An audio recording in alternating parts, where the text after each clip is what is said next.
हाय दोस्तों, मेरा नाम है अंगद राही। आप देख रहे हैं अंगद राही यूट्यूब चैनल। तो देखा जाए तो महिला और पुरुषों की बॉडी में डिफरेंट टाइप की समस्याएं आती हैं, बहुत सारी कॉमन प्रॉब्लम्स आती हैं, बहुत सारी इन्होंने डिसीज होती हैं। ठीक है, तो थोड़ी बहुत डिसीज हम प्रीवियस वीडियो में पढ़ भी चुके हैं। तो जो महिलाएं और पुरुष होते हैं, अगर हम उनके गुप्तांग की बात करें, जो उनके प्राइवेट पार्ट होते हैं, जेनिटल ऑर्गन होते हैं, अगर हम उनकी बात करें तो उनमें भी क्या होता है, उनके लिए बहुत सारी समस्याएं होती हैं, बहुत सारी डिसीज होती हैं, बहुत सारी प्रॉब्लम का सामना करना पड़ता है उनके लिए। ठीक है, तो जो आज की इसकी वीडियो में हम बात करने वाले हैं किसकी, यूरेथ्राइटिस प्रॉब्लम की, जो कि क्या होता है दोनों में देखने को मिलती है, चाहे वो एक मेल हो चाहे वो एक फीमेल हो। ये एक ऐसी समस्या है जो कि दोनों में हो सकती है, मेल को भी और फीमेल को भी। तो चलिए यहाँ पर हम समझते हैं। तो देखिए, जो मेल फीमेल के प्राइवेट पार्ट होते हैं, जो फीमेल के जेनिटल ऑर्गन होते हैं, उन्हें हम बोलते हैं फीमेल रिप्रोडक्टिव ऑर्गन। और जो मेल के प्राइवेट पार्ट होते हैं, जो मेल के प्राइवेट पार्ट को हम बोलते हैं मेल रिप्रोडक्टिव ऑर्गन। ठीक है, तो यूरेथ्राइटिस समझने से पहले हमें ये समझना होगा कि यूरेथ्रा कहाँ पर प्रेजेंट होता है, एक फीमेल में यूरेथ्रा कहाँ प्रेजेंट होता है और एक मेल में यूरेथ्रा कहाँ पाया जाता है। पहले हमें वो समझना होगा, फिर हम इसको आसानी से समझ पाएंगे। ठीक है, तो पहले हम फीमेल की बात करते हैं। तो देखिए, ये क्या है, फीमेल का प्राइवेट पार्ट है, जेनिटल ऑर्गन है। ठीक है, तो अगर हम फीमेल की बात करें तो आप यहाँ पर देख पा रहे होंगे एक छोटी सी ओपनिंग है, जिसे हम बोलते हैं यूरेथ्रल ओपनिंग। इसके माध्यम से क्या होता है, फीमेल क्या होती है, जब यूरिन पास आउट करती है, मतलब जब एक पेशाब करती है, तो पेशाब करने पर क्या होता है, जब यूरिन निकलता है, जो पेशाब निकलती है, तो वो क्या होता है, इसी यूरेथ्रल ओपनिंग के माध्यम से निकलती है। और ये यूरेथ्रल जो ओपनिंग है, इसे क्या बोला जाता है, यूरेथ्रा बोला जाता है। इसे यूरेथ्रा बोला जाता है, इसलिए इसे यूरेथ्रल ओपनिंग भी हम बोलते हैं। ठीक है, यूरेथ्रल ओपनिंग के बाद अगर आप यहाँ पर देख पाएंगे तो यूरेथ्रल ओपनिंग के जस्ट नीचे ही क्या है, वेजाइना है, जिसे हम वेजाइनल ओपनिंग बोलेंगे। इस वेजाइने से क्या होता है, फीमेल क्या होती है, बेबी को बर्थ देती है, बेबी को जन्म देती है। किसके माध्यम से, इसी के माध्यम से एक बेबी का जन्म होता है, यहाँ से बेबी निकलता है। ठीक है, और इसी वेजाइना से क्या होता है, सेक्सुअली इंटरकोर्स भी होता है। तो ये क्या होगा, कुछ एक्सटर्नल जेनिटल ऑर्गन होते हैं जिसके फीमेल के, और इंटरनल जेनिटल ऑर्गन भी होते हैं। यहाँ पर क्या होती है, कुछ लेयर प्रेजेंट होती हैं, जो कि क्या होती है, लेबिया मेजोरा, लेबिया माइनोरा। ठीक है, तो यहाँ पर हमने देख लिया कि फीमेल में यूरेथ्रा कहाँ पर प्रेजेंट होता है, ये जहाँ से क्या होता है, यूरिन पास आउट होता है, यूरिन निकलता है। ठीक, चलिए अब हम बात करते हैं मेल में यूरेथ्रा कहाँ प्रेजेंट होता है। तो जो आप यहाँ पर मेल रिप्रोडक्टिव ऑर्गन देख पा रहे होंगे, तो ये वाला जो आपको पार्ट दिखाई दे रहा है, इसे हम बोलते हैं पेनिस। अब हम इंटरनल बात करें तो यहाँ पर देख पा रहे होंगे, ये क्या है, ब्लैडर है। इसमें क्या होता है, यूरिन फिल होता है, मतलब जो पेशाब होती है इसमें कलेक्टेड होती है। इसी से कनेक्ट होता है क्या, यूरेथ्रा। जो आप ये देख पा रहे होंगे, ये जो ट्यूब जा रही है, ये जो जा रही है, देखिए ये ट्यूब किससे होती हुई आ रही है, पेनिस के माध्यम से होते हुए आ रही है। ठीक है, तो इसे ही क्या बोला जाता है, इस ट्यूब को यूरेथ्रा बोला जाता है, जो कि डायरेक्ट हमारे ब्लैडर से कनेक्ट होती है। जब हम यूरिन पास आउट करते हैं, पेशाब करते हैं, तो क्या होता है, इस ब्लैडर के माध्यम से होते हुए यूरिन इस ट्यूब के माध्यम से होते हुए क्या होता है, बाहर एक्सक्रिया आउट होता है, बाहर निकलता है। तो यहाँ पर क्या होती है, ओपनिंग होती है पेनिस में छोटी सी, जिसके माध्यम से फिर क्या होता है, बाहर पेशाब निकलती है, बाहर यूरिन निकलता है। ठीक है ना, तो चलिए समझते हैं कि अब ये डिसीज क्या होती है, आखिर इसमें क्या होता है वो समझते हैं। तो देखिए, urethritis is the infection and inflammation of the urethra. तो यूरेथ्रा तो हमने समझ लिया कि फीमेल में कहाँ प्रेजेंट होता है, मेल में कहाँ होता है। तो अगर इस यूरेथ्रा में क्या हो जाए, जहाँ से यूरिन निकलना है, जहाँ से पेशाब निकलनी होती है, अगर इसमें इन्फेक्शन हो जाता है, इन्फ्लामेशन हो जाता है, स्वेलिंग आ जाती है, कोई भी इरिटेशन हो जाता है, कोई प्रॉब्लम आ जाती है, तो उस कंडीशन को क्या बोला जाता है, यूरेथ्राइटिस बोला जाता है। ठीक है, तो जो यूरेथ्राइटिस की कंडीशन है, जिसमें इन्फेक्शन की बात कर रहे हैं हम, इन्फ्लामेशन की बात कर रहे हैं यूरेथ्रा में, तो ये जो समस्या है, ये सबसे ज़्यादा फीमेल को कॉमनली हमें देखने को मिलती है। क्योंकि जो यूरेथ्रा की जो लेंथ होती है, वो फीमेल में बहुत ही कम होती है। क्योंकि होता क्या है कि फीमेल में क्या होता है, यहाँ पर एक एनस प्रेजेंट होता है। ठीक है, एनस प्रेजेंट होता है, इस एनस के माध्यम से ही क्या होता है, मल पास आउट होता है। जब वह लैट्रिन करते हैं, जो मल निकलता है बॉडी से, वो क्या होता है, यहाँ पर ओपनिंग होती है उसकी, जिसके माध्यम से क्या होता है, मल निकलता है। ठीक है, तो आप देख पा रहे होंगे कि जो एनल ओपनिंग है और जो यूरेथ्रल ओपनिंग है, काफी नजदीक है। ठीक है, नजदीक है, जिसके कारण क्या होता है, इसके जो मल निकलेगा, इसमें क्या होता है, बहुत ही ज्यादा बैक्टीरिया वायरस प्रेजेंट होते हैं, जिसके कारण जब वो मल पास आउट करती हैं, तो इसके कारण चांसेस महिलाओं को ज्यादा होते हैं अकॉर्डिंग टू मेल, क्योंकि मेल में क्या होगा कि जो मेल का जो पेनिस है तो पेनिस में थोड़ी क्या है लेंथ ज़्यादा है, ठीक है, तो उसके मुकाबले क्या होगा कि जो यूरेथ्रा की लेंथ हो जाती है वो ज़्यादा हो जाती है अकॉर्डिंग टू फीमेल, ठीक है, तो मेल की क्या हो जाती है ज़्यादा हो जाती है। और तो जो मेल में क्या होता है जो एनल एरिया होती है मतलब जो एनस होता है वो थोड़ी दूर होता है, इसकी जो लेंथ होती है थोड़ी बड़ी होती है, जिसके कारण क्या होता है उनको इन्फेक्शन होने के चांसेस बहुत कम होते हैं, बट महिलाओं को बहुत ज़्यादा होते हैं, मतलब इन्फेक्शन होने के, इस यूरेथ्रा में इन्फ्लामेशन और इन्फेक्शन होने के। तो चलिए अब हम ये समझते हैं कि जो ये कंडीशन है, जो ये समस्या है यूरेथ्राइटिस की, मतलब इसमें प्रॉब्लम क्यों हो रही है, इन्फेक्शन क्यों हो रहा है, किस कारण से होता है, इसके कॉजेस क्या होते हैं, चलिए वो समझते हैं। अब हम बात करते हैं बैक्टीरिया की। तो फर्स्ट बैक्टीरिया है कौन सा, इकोलाई बैक्टीरिया। तो जो इकोलाई बैक्टीरिया है ये सबसे ज्यादा मल में प्रेजेंट होता है, जो ह्यूमन वेस्ट होता है, जो मल होता है उसमें सबसे ज्यादा इकोलाई बैक्टीरिया प्रेजेंट होता है। तो अगर हम फीमेल की बात करें तो फीमेल में क्या होता है, यहाँ पर एनस होता है, एनल एरिया होती है, जिसके माध्यम से क्या होता है फीमेल को मल त्यागना होता है, मल पास आउट करना होता है, ठीक है। तो अगर वो यहाँ से मल पास आउट करेंगी तो यहाँ से एनस और यहीं के पास में ही क्या है यूरेथ्रल ओपनिंग है, आप देख पा रहे होंगे ज़्यादा लंबाई दूरी नहीं होती है इसकी यूरेथ्रल ओपनिंग की और एनस की। तो क्या होता है यहाँ पर महिलाओं को ज़्यादा चांसेस हो जाते हैं ये इकोलाई बैक्टीरिया कहाँ पर, इस यूरेथ्रा में जाने के और इस यूरेथ्रा में इन्फेक्शन इन्फ्लामेशन होने के, इसलिए ये महिलाओं में सबसे ज़्यादा होता है। तो इकोलाई क्या होता है, एक ऐसा बैक्टीरिया है जिसके कारण 80% इन्फेक्शन इन्फ्लामेशन किसकी वजह से होता है, इकोलाई बैक्टीरिया की वजह से ही होता है, किसमें, यूरेथ्रा में, ठीक है। इसके बाद हम बात करते हैं क्लाइमेडिया एंड गोनेरिया।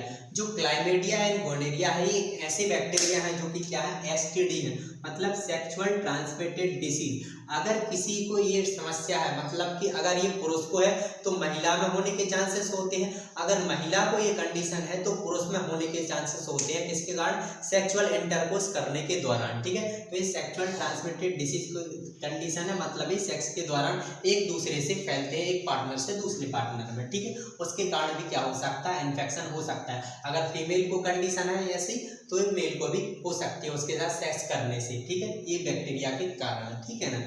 चलिए इसके बाद अब हम बात करते हैं किसकी, वायरस की। कुछ वायरस भी होते हैं जिसके कारण क्या होता है, जो यूरेथ्रा होती है मेल एंड फीमेल में उसमें इन्फेक्शन हो जाता है। तो वायरस कौन कौन से होते हैं, तो फर्स्ट वायरस है हर्पीस सिम्प्लेक्स वायरस, ठीक है, हर्पीस सिम्प्लेक्स वायरस होता है जो कि यहाँ पर इन्फेक्शन कर सकता है इस यूरेथ्रा में फीमेल को एंड मेल को। देन एडिनो वायरस, देन इसके बाद क्या है, साइटोमेगालो वायरस। ऐसे कुछ वायरस भी होते हैं जिसके कारण क्या होता है, इस यूरेथ्रा में क्या हो जाता है, इन्फ्लामेशन हो जाता है, स्वेलिंग आ जाती है, इरिटेशन होने लगता है, ठीक है। इसके बाद हम बात करते हैं केमिकल इरिटेंट। क्या होता है, कुछ केमिकल्स भी होती हैं जिसके कारण भी क्या होता है, अगर कुछ केमिकल्स का हम यूज करते हैं किसी न किसी के माध्यम से तो उसके कारण भी क्या हो सकता है, इस यूरेथ्रा में क्या हो सकता है, इन्फेक्शन हो सकता है, इन्फ्लामेशन हो जाता है, स्वेलिंग आ सकती है। तो केमिकल कौन कौन से होते हैं, केमिकल किसके माध्यम से हम लेते हैं, देखिए सॉप। क्या होता है, अगर आप ऐसे सॉप का यूज करते हैं, ऐसे साबुन का यूज करते हैं जिनमें केमिकल प्रेजेंट होता है, और वो साबुन क्या करते हैं, अगर आप ज्यादा मात्रा में आप अपने जो प्राइवेट पार्ट होते हैं अगर आप उनको क्लीन करते हैं किससे, सॉप से, जिसमें केमिकल का ज्यादा यूज हो, ठीक है। तो अगर उन सॉप से बहुत ही ज्यादा यूज कर रहे हैं अगर आप साबुन का, तो उसके कारण भी क्या हो सकता है, यहाँ पर इन्फेक्शन होने के चांसेस हो सकते हैं इस यूरेथ्रा में, ठीक है ना। इसके बाद लोशन। क्या होता है, अगर आप लोशन भी डिफरेंट टाइप के लोशंस आते हैं, क्या होता है वो प्योर नहीं होते, उनमें थोड़ी से थोड़ी मात्रा में या तो फिर उसमें केमिकल प्रेजेंट होता है, ये प्योर नहीं होते। तो अगर ये ऐसे केमिकल्स का आप यूज कर रहे हैं, ऐसे लोशंस का यूज कर रहे हैं और बहुत ही ज़्यादा मात्रा में अगर आप प्राइवेट पार्ट में ऐसे लोशंस का यूज करते हैं तो उसके कारण भी इन्फेक्शन इन्फ्लामेशन होने के चांसेस बढ़ जाते हैं, ठीक है ना। इसके बाद कोलेजेंस। कोलेजेंस क्या होते हैं, इत्र। अगर आप इत्र का यूज कर रहे हैं, ठीक है, आपने कपड़ों में इत्र लगाया और जो यहाँ के कपड़े हैं अगर यहाँ से टच हो रहे हैं वो कपड़े जिसमें इत्र लगा है बहुत ज़्यादा, तो इत्र से भी क्या हो सकता है, इसमें इन्फेक्शन इन्फ्लामेशन हो सकता है, इसमें स्वेलिंग आ सकती है आपके यूरेथ्रा में, जिसके माध्यम से यूरिन बाहर निकलना है, ठीक है ना। चलिए इसके बाद हम बात करते हैं कॉन्डम। कॉन्डम से भी क्या हो सकता है, चांसेस होते हैं इस यूरेथ्रा में इन्फेक्शन होने से, क्योंकि क्या होता है कॉन्डम में क्या होता है, चिपचिपा सा पदार्थ होता है, चिपचिपा सा थोड़ा सा केमिकल्स टाइप का प्रेजेंट होता है, उसके माध्यम से भी चांसेस होते हैं मे भी होने के, बट होता तो नहीं है लेकिन चांसेस होते हैं कॉन्डम से भी होने के, ठीक है ना। इसके बाद बात करते हैं हम कॉन्ट्रासेप्टिव जेल। तो क्या होता है, जो फीमेल होती है वो प्रेगनेंसी को बचाने के लिए क्या करती है, कॉन्ट्रासेप्टिव जेल का यूज करती है, ताकि उन्हें प्रेगनेंसी ना हो, प्रेगनेंसी कंसीव ना हो, उससे बचने के लिए, ठीक है। तो इस कॉन्ट्रासेप्शन जेली से भी क्या हो सकता है, चांसेस होते हैं फीमेल में इस यूरेथ्रा में क्या हो सकता है, इन्फेक्शन, इन्फ्लामेशन होने के चांसेस हो सकते हैं, ठीक है ना। इसके बाद क्रीम, क्या होता है, डिफरेंट टाइप की मार्केट में क्रीम आ गई है, प्योर कुछ भी नहीं होता है, ठीक है। तो जो क्रीम है, अगर आप इनमें क्रीम का यूज कर रहे हैं, आप क्रीम लगा रहे हैं राइट पार्ट में, जेनिटल ऑर्गन में अगर आप क्रीम का यूज कर रहे हैं, तो उस क्रीम से भी क्या हो सकता है, आपके जो यूरेथ्रा है, जो यूरेथ्रल ओपनिंग है, उसमें इन्फेक्शन होने के चांसेस हो जाते हैं, बढ़ जाती हैं, ठीक है ना। इसके बाद हम बात करते हैं किसकी, कैथेटर की। कैथेटर क्या होता है, सबसे पहले आप ये समझिए क्या होता है कि जो पेशेंट क्या होते हैं, जिनको ट्रोमा हो जाए, कोई इंजरी हो जाए, कोई एक्सीडेंट वाला पेशेंट है, वो अस्पताल में आया है, वो चल फिर नहीं सकता, स्वयं से वॉशरूम पास आउट करने नहीं जा सकता, उसे कोई रिसेंटली या फिर कोई सर्जरी हुई हो, ठीक है, वो बेड से उठ नहीं सकता, तो डॉक्टर्स क्या करते हैं, एक ट्यूब लेते हैं और ट्यूब को क्या कर देते हैं, इस यूरेथ्रा के माध्यम से क्या कर देते हैं, इस ब्लैडर तक पहुंचा देते हैं, और इस ट्यूब में क्या कर देते हैं, एक क्या कर देते हैं, थैली लगा देते हैं, ठीक है, जैसे हम यूरिन बैग कहते हैं। तो वो क्या होता है, कैथेटर के माध्यम से यूरिन ऑटोमेटिकली क्या होता है, इस ब्लैडर के माध्यम से होती है, इस यूरेथ्रा के माध्यम से होती है, ऑटोमेटिक थैली में फिल होता रहता है। लेकिन अगर ये कैथेटर ज़्यादा टाइम तक डला रहता है किसी में, ठीक है, किसी व्यक्ति में ये ज़्यादा देर तक डला रहता है कैथेटर, तो उसके कारण से भी क्या होगा कि इस यूरेथ्रा में इन्फेक्शन होने के चांसेस बढ़ जाएंगे, क्योंकि जो कैथेटर की ट्यूब होती है वो इसी यूरेथ्रा के माध्यम से इस ब्लैडर तक पहुंचाई जाती है, यूरिन को बाहर निकालने के लिए, यूरिन इरिगेशन करने के लिए। तो चाहे वो फीमेल हो, अगर फीमेल में कैथेटराइजेशन किया गया हो, चाहे मेल में, दोनों में चांसेस होते हैं इन्फेक्शन होने के, ठीक है। चलिए, तो इसके बाद अब हम कॉजेज को कंटिन्यू करते हैं। तो फर्स्ट है यहाँ पर माइनर ट्रूमा। तो देखिए होता क्या है, जो जेनाइटल ऑर्गन है मेल के फीमेल के, तो इनमें क्या होता है, स्किन बहुत ही ज़्यादा सेंसिटिव होती है, ठीक है। तो क्या होता है, अगर यहाँ पर थोड़ी सी भी खरोंच लग जाती है, थोड़ी सी भी चोट लग जाती है, तो उस कंडीशन में यूरेथ्रा डैमेज होने के चांसेस हो जाएंगे, यूरेथ्रा में इन्फेक्शन हो जाएगा, जिसके कारण स्वेलिंग आ सकती है, ठीक है ना।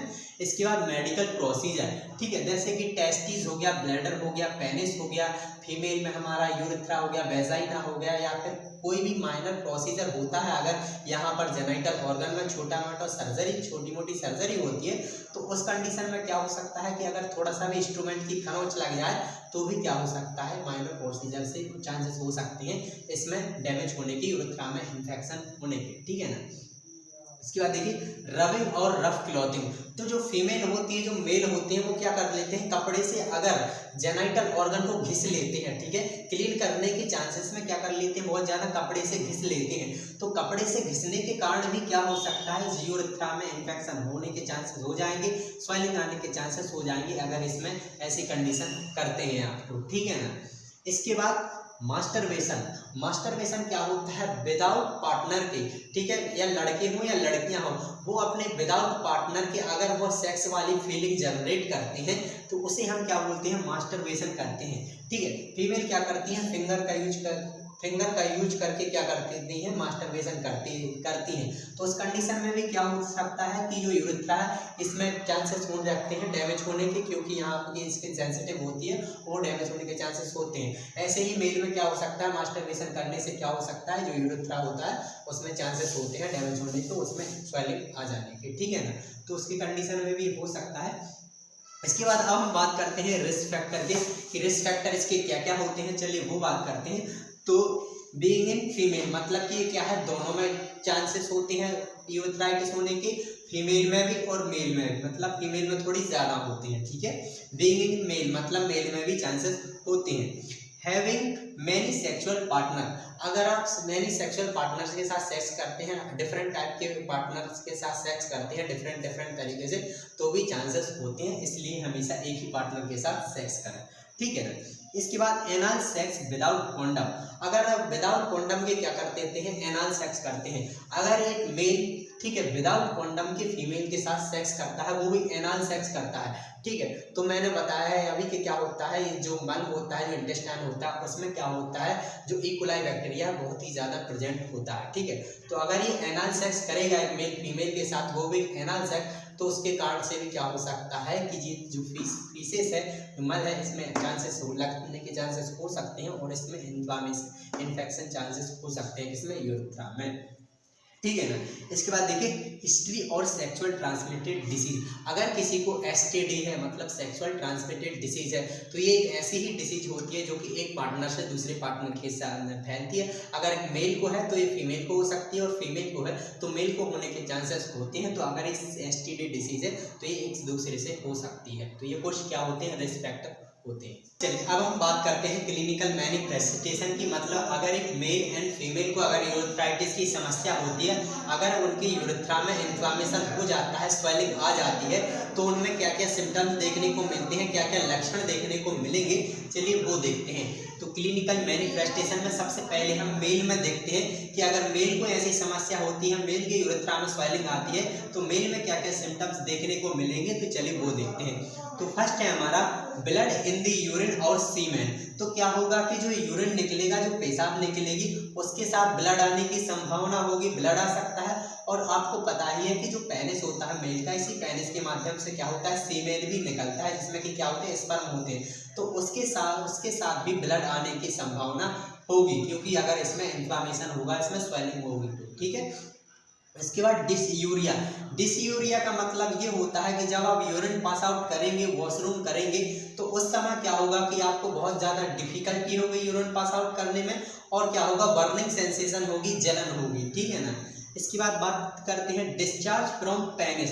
तो क्या हो सकता है, अगर यहाँ पर इसमें स्वेलिंग आ जाती है, इन्फेक्शन हो जाता है इस ट्यूब में, यूरेथ्रा में, तो इसके साथ साथ क्या हो सकता है, इसमें डिस्चार्ज मतलब कि क्या हो सकता है, कुछ वाइट कलर का सब्सटेंस निकल सकता है, कुछ वाइट कलर का जो पदार्थ होता है वो निकल सकता है, किससे, पेनिस से, ठीक है ना। इसके बाद फीवर एंड चिल। तो क्या हो सकता है, अगर इन्फेक्शन होता है, मेनली अगर इसमें स्वेलिंग आ जाती है, तो पर्सन को क्या हो सकता है, फीवर आने के भी चांसेस होते हैं, उसे थोड़ा बहुत फीवर भी रह सकता है, ठीक है ना। इसके बाद बात करते हैं हम फ्रीक्वेंट और अर्जेंट यूरिनेशन। मतलब कि ये होगा कि अगर ऐसी कंडीशन होती है यूरेथ्राइटिस की, तो व्यक्ति को क्या होगा कि बहुत ज़्यादा बाथरूम लगेगी, बहुत ज़्यादा उसे यूरिन पास आउट करने जाना पड़ेगा, ठीक है। बार बार पेशाब आएगी, ठीक है, बार बार पेशाब आएगी, और क्या होगा कि वो होल्ड नहीं कर पाएगा, ज़्यादा देर तक रोक नहीं पाएगा, उसे जैसे ही लगेगी वैसे ही करने जाना ही पड़ेगा, ठीक है। तो ये कंडीशन भी उसे देखने को मिलेगी। देन ईचिंग और स्वेलिंग। तो क्या होगा, खुजली, जलन भी हो सकती है, खुजली भी हो सकती है, उसके साथ साथ यहाँ पर स्वेलिंग भी आ सकती है उसके यूरेथ्रा में, ठीक है ना, किसके, मेल के। चलिए इसके बाद अब हम बात करते हैं वुमेन की। अगर एक महिला को ऐसी समस्या होती है, अगर एक फीमेल को यूरेथ्राइटिस की समस्या होती है, तो एक महिला में क्या क्या सिम्टम्स देखने को मिलेंगे, क्या क्या लक्षण देखने को मिलेंगे, चलिए वो देखते हैं। तो फर्स्ट है इसमें क्या है, एब्डोमिनल पेन। तो क्या होगा, फीमेल को क्या होगा, एब्डोमेन में पेन होगा, ठीक है। जहाँ पर ये जेनिटल ऑर्गन होता है, जो पेल्विक एरिया होती है, वहाँ पर जो एब्डोमेन होता है, उस वाले एरिया में क्या होगा कि पेन होगा, दर्द होगा, ठीक है ना। इसके बाद फीमेल को भी डिस्यूरिया की समस्या बनेगी, मतलब जब फीमेल यूरिन पास आउट करेगी, पेशाब करेगी, तो उस समय उसको जलन हो सकती है, डिफिकल्टी हो सकती है यूरिन पास आउट करने में, ठीक है ना। इसके बाद फीवर और चिल। क्या हो सकता है, फीवर ये भी आ सकता है, क्योंकि बैक्टीरियल इन्फेक्शन है, अगर बैक्टीरिया के कारण हुआ है तो, ठीक है। इसके बाद फ्रीक्वेंट और अर्जेंट यूरिनेशन। मतलब फीमेल में भी ऐसी कंडीशन बनेगी कि वो यूरिन को ज़्यादा देर तक होल्ड नहीं कर पाएगी, उसे बार बार यूरिन पास आउट करने जाना पड़ेगा, बार बार पेशाब आएगी, ठीक है, ऐसी कंडीशन बनेगी किसको, फीमेल को भी। Then pelvic pain. क्या होता है, जो जेनिटल ऑर्गन होते हैं, तो ये पेल्विक एरिया में होते हैं, किसके, फीमेल की। तो क्या हो सकता है, जो पेल्विक एरिया होती है वहाँ पर बहुत ज़्यादा पेन होगा, एब्डोमेन की जो नाभि होती है उसके जस्ट नीचे की साइड जो पेल्विक एरिया होता है वहाँ पर पेन होगा, दर्द होगा, ठीक है। इसके बाद वेजाइनल डिस्चार्ज, जो अभी हमने पेनिस में बात की थी, कुछ वाइट कलर का सब्सटेंस निकल सकता है। ऐसे ही क्या हो सकता है कि अगर यूरेथ्रा में इन्फेक्शन है तो भाई वो बैक्टीरिया के कारण है, तो वो बैक्टीरिया यहाँ वेजाइना में भी तो आ सकता है, वेजाइना में भी इन्फेक्शन कॉज कर सकता है, और इस वेजाइना से भी क्या हो सकता है, कुछ वाइटस कलर का सब्सटेंस निकल सकता है, कुछ डिस्चार्ज हो सकता है इन्फेक्शन होने के कारण। तो ये कुछ क्या होते हैं, कुछ सिम्टम्स देखने को मिलते हैं जो कि हमें मेल में और फीमेल में देखने को मिलेंगे। चलिए इसके बाद अब हम बात करते हैं डायग्नोस्टिक वैक्सीन की बात, कि इसे कैसे डायग्नोसिस करते हैं डॉक्टर। तो सबसे पहले करते हैं हिस्ट्री कलेक्शन। हिस्ट्री कलेक्शन समस्या तो नहीं थी पहले, कभी जेनाइटल ऑर्गन में कोई डिफिकल्टी तो नहीं थी, किसी भी तरह की कोई समस्या तो नहीं थी, ठीक है। इसके बाद क्या करते हैं, फिजिकल एग्जामिनेशन। फिजिकल एग्जामिनेशन में क्या करते हैं, जो जेनाइटल ऑर्गन होते हैं उन्हें प्रॉपर तरीके से विजुअलाइज करते हैं, देखते हैं कि कहाँ क्या कंडीशन है, ठीक है, उसे विजुअलाइज करते हैं। जो पेनिनी एरिया होता है, पेनिस होता है, लाइक टेस्टिक्स होते हैं, स्क्रोटम होता है, ये सब चेकअप करते हैं, ठीक है। देन ऐसा ही फीमेल में भी करते हैं, ठीक है।